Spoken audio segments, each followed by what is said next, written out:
श्री स्वामी समर्थ. अनेकांना स्वामी समर्थांचे 11 गुरुवार करायचे असतात. प्रत्येकजण प्रश्नात कोड्यात अडकलेले असतात, कारण ते खूप प्रॉब्लेम्स, पूर्ण इच्छा यांना फेस करत असतात. त्या सगळ्यांचे उत्तर म्हणजे स्वामींचे 11 गुरुवार, जे खूप प्रभावशाली सेवा असून असा कोणीही नसेल ज्याने स्वामींच्या 11 गुरुवारचे व्रत केले आहे आणि त्याला अनुभव आला नाही. त्यामुळे जर तुमचे काही आर्थिक प्रॉब्लेम्स असतील, अडचणी असतील, नोकरी, वंशवृद्धी किंवा स्वतःचे घर बनवायचे आहे, अशा कोणत्याही समस्यांसाठी नक्की हे 11 गुरुवार करा. अनुभव आल्याशिवाय राहणार नाही. तर जेव्हा तुम्ही 11 गुरुवार करणार तेव्हा तुमच्याकडे स्वामींचा फोटो किंवा मूर्ती असणे आवश्यक आहे. आणि महत्त्वाचे म्हणजे स्वामी चरित्र सारामृत ग्रंथ, पुस्तिका, जपमाळ ह्या गोष्टी असणे आवश्यक आहे. हे गुरुवार तुम्ही कोणत्याही गुरुवारी सुरू करू शकता. कोणत्याही महिन्याच्या कोणत्याही गुरुवारी तुम्ही सुरू करू शकता. जास्तीत जास्त शुक्ल पक्षातील पंधरवड्यातील गुरुवार हा अधिक शुभ मानला जातो. हे गुरुवार सुरू करताना पहिल्या गुरुवारच्या आधी म्हणजे आदल्या दिवशी तुम्हाला स्वामी मठात किंवा मंदिरात जायचे आहे. नारळ, खडीसाखर, फुल देवाला अर्पण करायचं आहे आणि प्रार्थना करा आणि देवाला सांगा जो तुमचा प्रॉब्लेम आहे किंवा इच्छा आहे त्यासाठी तुम्ही हे 11 गुरुवार करत आहात ते माझे निर्विघ्नपणे होऊ द्या आणि माझी इच्छा किंवा माझा प्रॉब्लेम सॉल्व्ह होऊ दे, अशी प्रार्थना करा. स्वामी नक्की तुमची इच्छा पूर्ण करणार, कारण स्वामींच्या या 11 गुरुवार प्रबळ शक्ती आहे. तेवढीच शक्ती, तेवढीच भक्ती, श्रद्धा, सबुरी, विश्वास तुमचा स्वामींवरती असायला हवा. या 11 गुरुवारी तुम्ही व्रत शक्य असल्यास करा किंवा करू नका, तुम्हाला जसे जमेल तसे करा. फक्त सात्विक आहार घ्या. व्रत केलेले उत्तम, पण कोणी आजारी असेल किंवा शक्य नसेल तर ठीक आहे. शक्य असल्यास ब्रह्मचर्याचे पालन करावे. जोपर्यंत 11 गुरुवार आहे तोपर्यंत. शक्य नसेल तर फक्त गुरुवारी तरी तुम्ही ब्रह्मचर्याचे पालन करा. पूजा शक्यतो सकाळी करा, शक्य नसेल तर सायंकाळी करा. परंतु प्रत्येक दिवशी पूजेची ठराविक वेळ ही एकच असावी. तसेच वाचन एका बैठकीत करावे. चुकून काही प्रॉब्लेम आला, इमर्जन्सी असेल तर थांबून नंतर कंटिन्यू करू शकता. आणि जेव्हा पठण करत आहात तेव्हा शांत आणि स्पष्ट पठण करावे. हे गुरुवार करताना मध्येच सुतक, विटाळ आल्यास तो गुरुवार सोडून द्यावा आणि नंतर पुढच्या गुरुवारपासून कंटिन्यू करावे.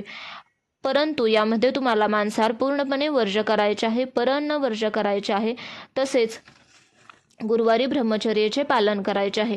गुरुवार करताना तुम्हाला पहिल्या गुरुवारी संकल्प करायचा आहे. संकल्प फक्त पहिल्याच गुरुवारी करायचा आहे. संकल्प करताना तुमचे नाव, कोणत्या गोष्टीसाठी तुम्ही हे गुरुवार करत आहात ते स्वामींना सांगा. प्रत्येक गुरुवारी तुम्हाला प्रत्येकी 21 अध्याय म्हणजे पूर्ण स्वामीचरित्र सारामृत पठण करायचे आहे. म्हणजेच टोटल 21 अध्याय तुम्हाला एकाच बैठकीत वाचायचे आहेत. सोबतच तुम्हाला 11 माळे स्वामी समर्थांच्या नामाचा जप करायचा आहे आणि 11 वेळा तारक मंत्राचे पठण करायचे आहे.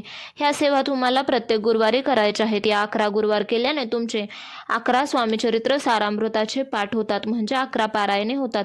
तेवढ्याच पटीत तारक मंत्राचे पठण होते. खूप प्रभावशाली सेवा तुमच्याकडून घडत असतात. कोणतीही अशक्य गोष्ट शक्य होणार आहे याच्यामुळे.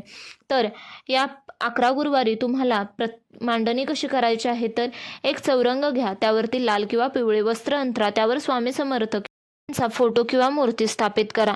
ती प्रथम स्थापित करताना तुम्हाला त्याला अभिषेक घालून नंतर स्थापित करायचे आहे. तसेच गणपती बाप्पांचे स्मरण करा. स्वामींना धूप, दीप, अगरबत्ती, फूल वाहा.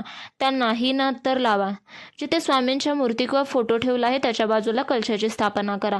तसेच तुम्ही हे गुरुवार तुम्हाला तुमच्या घरीच करायचे आहेत.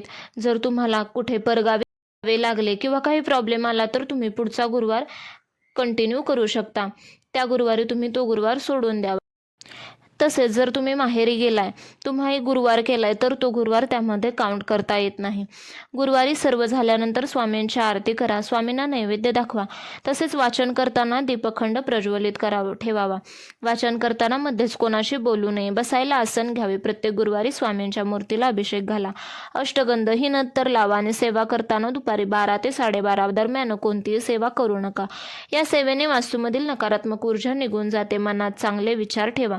कोणाबद्दल वाईट चिंतू नका. मासिक धर्मात आला असेल तर तो गुरुवार सोडून द्या. पुढच्या गुरुवारपासून कंटिन्यू करा. 11व्या गुरुवारी सेवा पूर्ण झाल्यावर महाराज, माझ्याकडून सेवेत काही चूक झाली असल्यास क्षमा करावी, अशी प्रार्थना नक्की करावी. 11व्या गुरुवार आला की व्रताची सांगता करावी. 11व्या गुरुवारी 11 गरजू व्यक्ती किंवा लहान मुलांना अन्नदान करा. स्वामी मठात जाऊन दर्शन घ्यावे आणि यथाशक्ती दक्षिणा आणि साहित्य अर्पण करावे. स्वामी चरित्र सारामृताची पुस्तिका ग्रंथ म्हणून तुम्ही भेट म्हणून देऊ शकता. तुम्ही नक्की हे 11 गुरुवारचे व्रत करून पहा. तुम्हाला काही कमी पडणार नाही. जे पाहिजे ते भेटेल, जे पाहिजे ते होईल. आशा करते की तुम्हाला संपूर्ण माहिती समजली असेल. तसेच व्हिडिओ आवडला असेल तर प्लीज लाईक करा आणि कमेंटमध्ये स्वामी समर्थ नक्की लिहा. तर भेटूया अशाच नवीन व्हिडिओमध्ये.